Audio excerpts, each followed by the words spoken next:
Xhamia nuk është për vendimin e flamurit në mihrabin e saj. Xhamia nuk është për këndimin e himnit në minare. Xhamia nuk është shtëpia e filanit.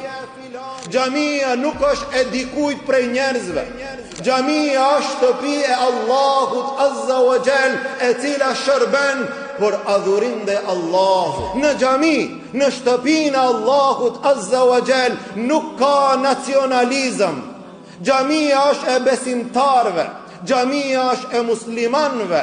E në saf mund të jetë një shqiptar, dhe mund të jetë një bosnjak, dhe mund të jetë një turk, dhe mund të jetë çfarë do komsie, të gjithë së bashku, pa përjashtim, vinë në xhami dhe thonë Allahu Akbar. Ne jemi shqiptar dhe askush nuk mund ta mohon që ne jemi shqiptar. Allahu ka dashur dhe ne jemi shqiptar. Mirë po xhamia nuk toleron gjëra të tilla.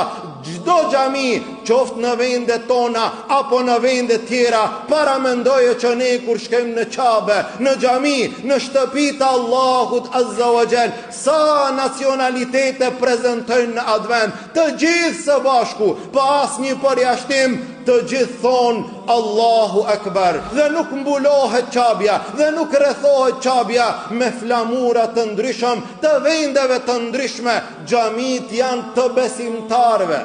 Xhamit janë të muslimanëve, pa asnjë lloj përjashtimi. Andaj xhamiat nuk guxon dhe nuk mund ta luajnë rolin e përçarjes, ndërsa ne si musliman, e të njëjtën kohë si shqiptar, mund t'i shërbejmë këtij vendi, edhe këtij populli, edhe kësaj toke, siç i kemi shërbyer ne, baballarët, gjyshrit ton, stërgjyshrit ton, të cilët e kanë dhënë edhe jetën në këto vende, të cilët nuk e kanë tradhtuar asnjëherë këtë vend edhe këtë popull. Mirë po kombit, mirë po adhëdheut, mirë po popullit, mirë po vendlindjes, i shërbehet me gjëra të mëdhaja dhe të dobishme, i shërbehet me arsim, i shërbehet me angazhim, i shërbehet me kultur, i shërbehet me drejtësi, i shërbehet me edukim dhe me çdo gjë të dobishme që ka nevojë një popull, e nuk i shërbehet me gjëra tjera. Ata të cilët janë kundër kombit, ata të cilët janë kundër adhëdheut, ata të cilët janë kundër popullit, janë ata të cilët e mashtrojnë këtë popull, ata të cilët e tradhtojnë këtë popull, ata të cilët e vjedhin këtë popull, janë ata kundër popullit të tyre.